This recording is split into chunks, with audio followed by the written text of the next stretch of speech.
coucou tout le monde. Aujourd'hui on se retrouve dans une nouvelle vidéo dans laquelle je vais vous présenter les 18 sagas que j'ai en cours. C'est énorme, mais en même temps je suis contente d'avoir commencé ces sagas. Je les aime toutes, ou il y en a certaines où je suis un petit peu plus mitigée. Vous allez voir au fur et à mesure de la vidéo. Vous allez voir, les titres sont plus ou moins classés par maison d'édition parce que je me suis pointée devant ma bibliothèque, j'ai regardé comme ça par étagère ce que j'avais lu, où j'en étais dans les premiers tomes, les deuxièmes tomes de saga, etc. Du coup c'est plus ou moins trié. On va commencer par un titre que je suis en train d'écouter. Je sais d'avance que je vais adorer ce premier tome, je sais d'avance que je vais continuer la saga. Le deuxième tome est à paraître début d'année 2025. Il s'agit de Heartless Hunter de Kristen Ciccarelli, publié chez Pocket Jeunesse. Son ennemi le plus mortel ou son plus grand amour. Il y a un enemies to lover que j'adore. Ça parle de magie, de sorcières qui n'ont pas le droit de montrer leur pouvoir, sinon elles sont tuées comme ça. Elles n'ont pas le droit à un procès, elles sont tuées simplement. J'adore. On a une jeune protagoniste qui du coup est sorcière et a dû trahir sa famille pour survivre, et du coup elle essaye de se cacher et de sauver les sorcières qu'elle peut. En effet, la magie se déclare le premier jour de leurs règles, leurs menstruations sont noires au lieu d'être rouges, et c'est comme ça qu'elles savent qu'elles sont sorcières. En parallèle, on a un jeune protagoniste qui lui maudit les sorcières, déteste les sorcières puisque celles-ci ont tué des membres de sa famille. Il ne reste que lui et son jeune frère qui est meilleur ami avec une sorcière, mais ça il ne le sait pas, et il essaye de savoir qui est le papillon rouge qui sauve les sorcières, qui déjoue tous ses plans. Vraiment j'adore le début, en audio il passe tellement bien, c'est tellement immersif. J'ai déjà lu plus de 120 pages et j'adore, je vous le recommande fortement. Je sens que ça va être une très bonne lecture, peut-être même un coup de cœur. En cours, j'ai également la saga Le Labyrinthe, le rivage des derniers survivants de James Dashner, publié chez Pocket Jeunesse. Ça se passe 70 ans après Le Labyrinthe, après l'apparition de la braise. C'est très redondant, c'est une duologie. J'ai lu le premier tome, j'ai trouvé que c'était copie conforme à la saga principale Le Labyrinthe, donc je ne sais pas si je lirai la suite, mais en tout cas ça m'a fait plaisir de retrouver la plume de James Dashner que j'adore, que je valide, et je sais pas, peut-être que je lirai le deuxième tome, mais je ne l'achèterai pas, je le lirai en e-book et advienne que pourra quoi. J'ai toujours Nevermore de Jessica Townsend, publié chez Pocket Jeunesse, en cours. J'ai lu les 3 premiers tomes, on n'a toujours pas de nouvelles du 4e tome, ça fait plusieurs années qu'on attend la suite. Il me semble que l'autrice ne l'a pas encore écrit, donc à voir quand Pocket Jeunesse va le traduire, quand l'autrice aura écrit en VO le 4e tome, à voir. En tout cas j'avais beaucoup aimé. On parle d'une petite fille qui est maudite, qui est censée mourir à l'âge de 11 ans, finalement elle ne va pas mourir, elle va être récupérée par quelqu'un qui va s'occuper de son éducation et lui montrer que sa malédiction n'est pas forcément une malédiction. Bref, j'avais beaucoup aimé, j'ai hâte de lire la suite. En cours, j'ai également La Carte des confins de Marie Réplin, publié chez Pocket Jeunesse. J'ai lu le premier, le second tome, le 3e livre où ça parle de l'Avalon. Je sais qu'il y a un 4e tome, peut-être un 5e, je ne sais plus, je m'en suis arrêtée en tout cas aux 3 premiers titres qu'elle a sortis dans l'univers de La Carte des confins. J'avais adoré La Carte des confins, j'avais adoré suivre les 2 protagonistes dans un univers de piraterie avec de la magie, des objets magiques. Vraiment j'avais adoré. Je sais pas pourquoi je ne lis pas la suite, peut-être parce que j'ai peur que ça tire en longueur. En tout cas en 2025 je pense bien continuer, voire terminer cette saga, et en plus elle a sorti une nouvelle saga, Marie Réplin, qui me tente beaucoup, donc je me dis autant terminer celle-ci avant d'attaquer sa nouvelle saga. J'ai toujours en cours Et puis soudain succombé de Laura S. Wilde, mais en 2024 j'ai pas mal avancé. J'ai réécouté le premier et le second tome et j'ai lu, enfin écouté plutôt, le 3e tome. Il ne me reste plus que le 4e tome de cette saga à écouter en audio. 2025 il va sortir là dans le début d'année. Vraiment il est dans mes crédits audio, dans ma pile à lire de livres audio, donc il va sortir très prochainement et j'aurai terminé cette saga qui, je trouve, le 3e tome tiré en longueur, mais j'adore la plume de Laura S. Wilde et je veux savoir le fin mot de cette histoire. Que va-t-il arriver à Lia, Robin, Matthew et Christopher? J'ai toujours en cours depuis plusieurs années La Légende des 4 de Cassandra O'Donnell, publié chez Flammarion Jeunesse. C'est un livre qui est très jeunesse. J'avais bien apprécié le premier tome, j'ai le 2e tome dans ma bibliothèque, mais je sais pas, je n'ai pas continué. Peut-être parce qu'il faut que je relise le premier tome avant de lire le tome 2, le tome 3 et le tome 4, puisque c'est une saga en 4 tomes, et que bah je sais pas, j'ai pas trop envie, j'ai peut-être d'autres livres qui m'attendent dans tout ça, mais là je viens de revoir que c'est écrit gros, qu'il y a beaucoup de dialogues, donc en vrai ça peut peut-être se redégommer très rapidement en e-book, à voir, mais en tout cas ouais, c'est une saga qui traîne depuis plusieurs mois, années. année dans ma pile à lire. Une autre saga que j'ai en cours, il s'agit de Persona de Yelena, publié chez Hachette. J'ai le deuxième tome en ma possession, j'ai adoré le premier tome, mais ce qui me freine c'est qu'on ne sait pas quand le troisième et quatrième tome, si je dis pas de bêtises, va sortir, et du coup je suis en mode je suis un petit peu réticente, mais l'autrice a dit que si c'était pas Hachette qui publiait ses ouvrages, elle l'auto-éditerait elle-même, donc voilà, on verra. En tout cas le deuxième tome me tente beaucoup, je pense pas trop tarder à le lire parce que j'ai peur d'oublier tous les éléments du premier tome, et comment vous dire que je n'ai pas forcément envie de relire le premier tome vu tous les livres qui m'attendent dans ma pile à lire. En tout cas celui-ci parle de magie, de dons de la lumière avec des protagonistes qui sont bannis de la société mais qui en même temps sont utilisés par cette société, par la bourgeoisie pour profiter de leurs dons, de leur pouvoir à des fins pas très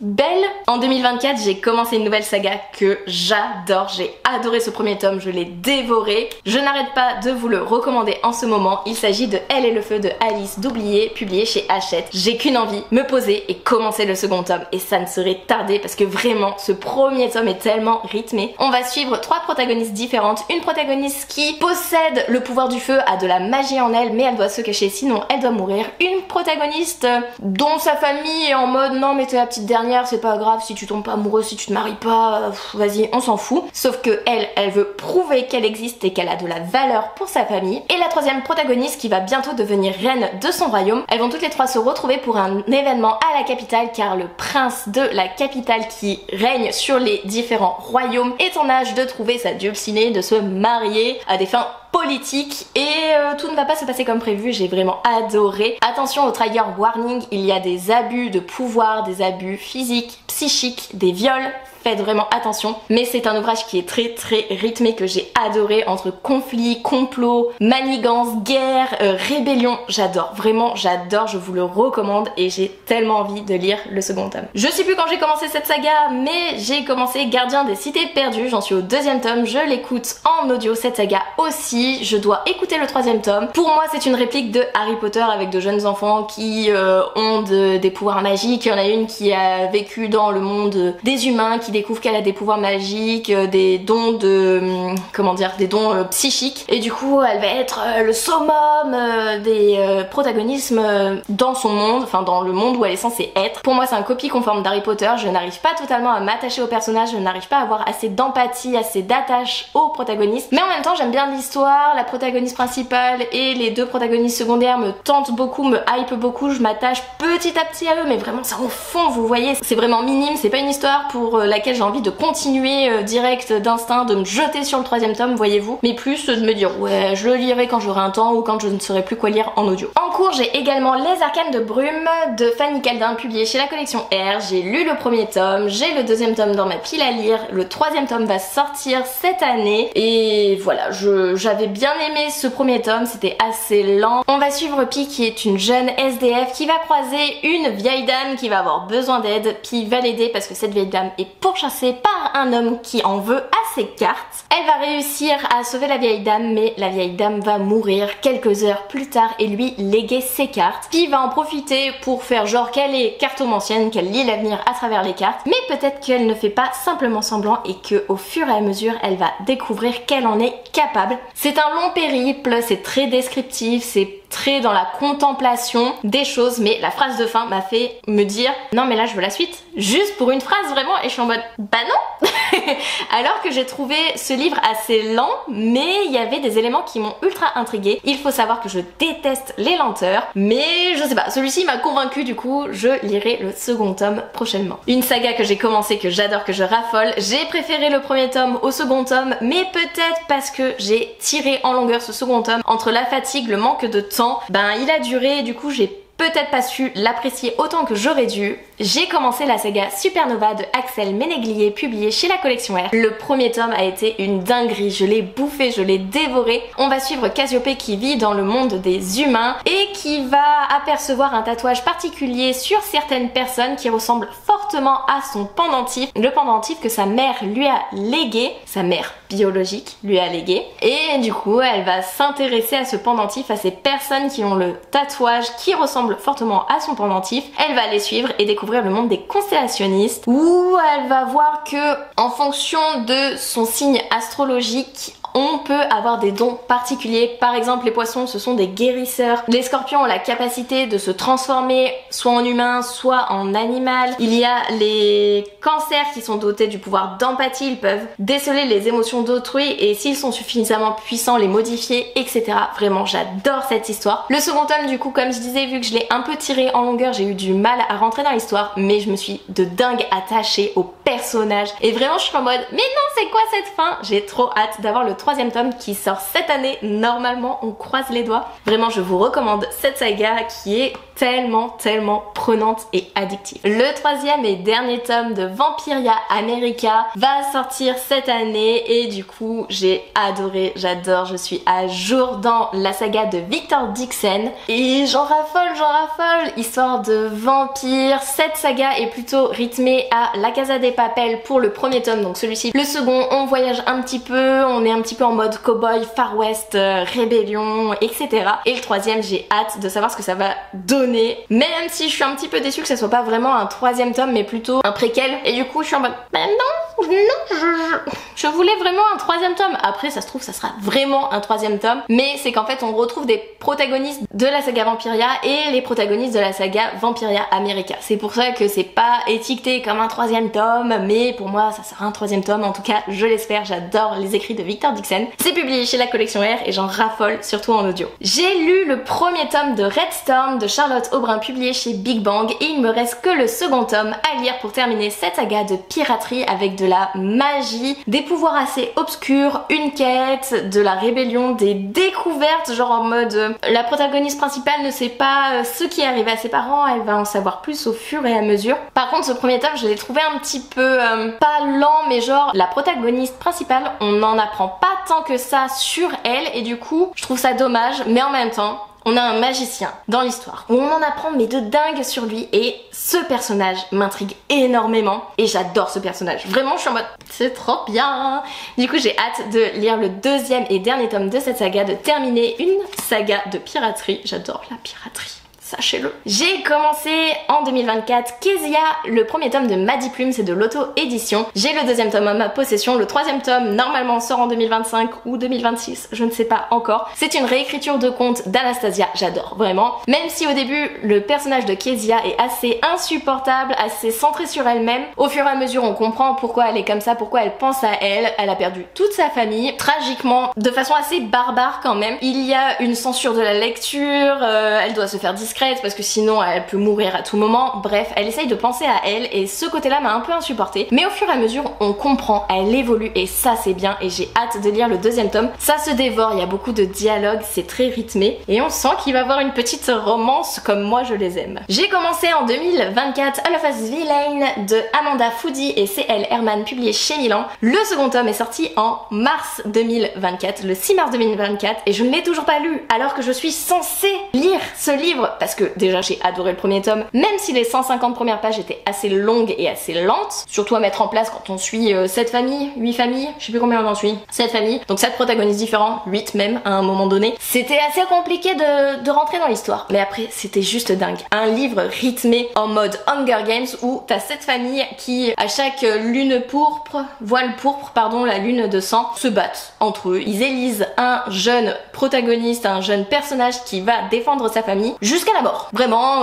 jusqu'au dernier survivant qui va récupérer les pleins pouvoirs magiques pour sa famille jusqu'à la prochaine lune de sang. Vraiment, j'ai adoré. Et le deuxième tome, je ne sais pas ce que j'attends. Vraiment, alors que je suis restée sur ma fin à la fin du premier tome, je devrais lire le deuxième tome. Mais bon, techniquement, je suis censée le lire prochainement. Je vous ai parlé dans cette vidéo des livres que je devais lire en peu de temps et le second tome de All of Us Villain en fait partie parce que c'est bientôt mon anniversaire, que je l'ai reçu le 6 mars 2024 et je n'ai plus beaucoup de temps avant le 6 mars 2025 pour le sortir, donc prochainement cette saga, cette duologie sera terminée. Fin d'année 2024, j'ai commencé Agence Perdido de Victor Dixon publié chez Bayard Jeunesse. J'ai tellement hâte que la suite sorte, c'était une dinguerie. C'est un univers assez sombre avec des croque-mitaines, beaucoup de mystères, beaucoup de... ouais, côté sombre, un peu de gore, un peu de... tu frissonnes quoi, t'as peur, avec une jeune protagoniste qui parfois peut être insupportable, mais en même temps, elle a que 13 ou 14 ans, donc c'est normal. Qu'elle n'écoute pas forcément les les adultes, pour elle les adultes, ouais tu me dis ça, allez c'est pas grave, je suis totalement l'inverse de ce que tu m'as dit, c'est pas grave, je m'en fous, j'ai raison. Non, t'as pas raison Miss Tinguette, t'as pas raison, mais bon, on adore, surtout l'audio, il est tellement immersif, je vous recommande cette saga, j'adore cette saga, j'ai hâte de savoir la suite de l'histoire. J'ai commencé en 2024 Absolu, le premier tome de Margot Dessen publié chez Big Bang, j'ai le 2 et le 3e et dernier tome dans ma pile à lire, je ne sais pas ce que j'attends pour le lire. C'est une saga rythmée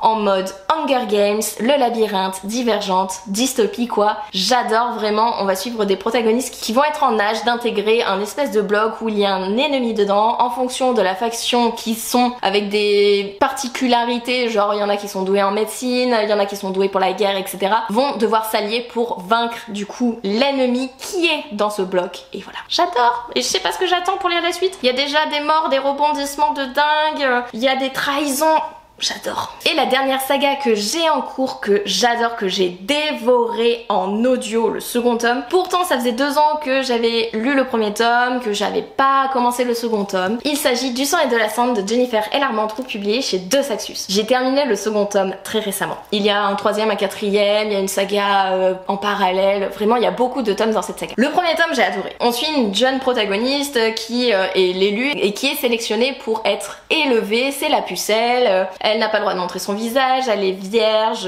c'est la pureté incarnée, etc. Sauf qu'elle, elle ne veut pas de cette vie qui lui est imposée, elle subit quand même des violences, aussi bien psychiques que physiques, elle est marquée par la vie parce qu'elle a eu un accident quand elle était plus jeune, elle a des cicatrices sur le visage, etc. Vraiment, c'est pas la vie qu'elle voulait, c'est pas la vie qu'elle veut, et elle va essayer de se rebeller. Et dans le second tome, mais mamma mia, c'était trop bien. Il y a une petite dose de smut, une petite dose d'amour, une petite dose de je te cherche, je te taquine, je te dragouille, et il y a une grande dose de guerre, de rébellion, de révélation. J'adore, j'adore. Et cette fin de tome 2. Et je suis obligée d'attendre que l'audio sorte le 30 janvier pour lire le 3e tome. C'est une torture. Vraiment, c'est une torture. Au début, la saga me faisait beaucoup peur parce que j'ai lu le premier tome en version papier, en e-book, et il y a beaucoup de pages. Je crois qu'il y en a à chaque fois 700, 800. Là, il y a 670 pages, c'est énorme, ça me faisait peur de continuer. Depuis que j'ai vu qu'ils ont sorti l'audio, j'étais en mode ah bah nickel, je vais sortir la saga d'une traite. Mais je m'attendais pas à autant en avoir envie, vraiment. Il y a vraiment tout ce que j'aime. La guerre, le smut, une relation amoureuse qui est pas forcément saine au début, hein, qu'on se le dise, ça fait un petit peu le syndrome de Stockholm, je crois que c'est un peu comme La Belle et la Bête si vous voulez, et vraiment une dinguerie, j'adore. Voilà, je vous ai présenté les 18 sagas que j'ai en cours, que j'ai envie de continuer, plus ou moins, vous avez vu au fur et à mesure de la vidéo. N'hésitez pas à me dire s'il y a des sagas que vous avez lues, si vous avez aimé, pas aimé, s'il y a des sagas que je vous ai donné envie de découvrir. N'hésitez pas à me dire tout ça en commentaire, n'hésitez pas à liker, commenter et à vous abonner si vous le souhaitez. Et moi je vous laisse, je vous fais des bisous et je vous dis à une prochaine vidéo. Bye!